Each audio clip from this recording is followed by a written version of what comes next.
Alabama and Missouri hook up on Saturday afternoon, and I've got the only bet you need to make for this contest. I think this whole Alabama is done narrative was blown way out of proportion after dropping their week 1 game against Florida State. Sure, that loss aged poorly given how Florida State has fared over the last 2 weeks, but remember, this is a Florida State team that had all offseason to prepare, and in week 1, sometimes teams can catch lightning in a bottle.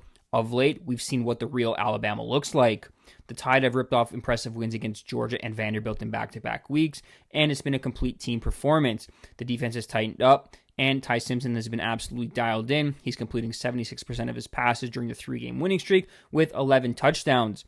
Ryan Williams is turning into one of the better receivers in the game today, and Jam Miller's breakout game rushing the ball last week will give this offense an added dimension. Now, if you look at Missouri, they look great on paper, top 5 nationally in total offense, top 2 in yards allowed on defense, but let's be real, it's all about who they've played. Their only decent win this season came against a Kansas side that they needed a late comeback to do so.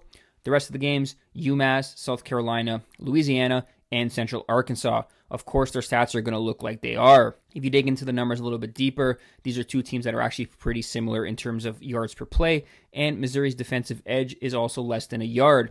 That's not enough to offset the talent gap here. I like what Missouri's doing with Bo Pribla on their center and Ahmed Hardy running the ball, but this is a massive step up in class and pedigree. Give me Alabama minus the 3 points on the road here. I think the Tide roll, and remind everyone that they are still a top-tier program.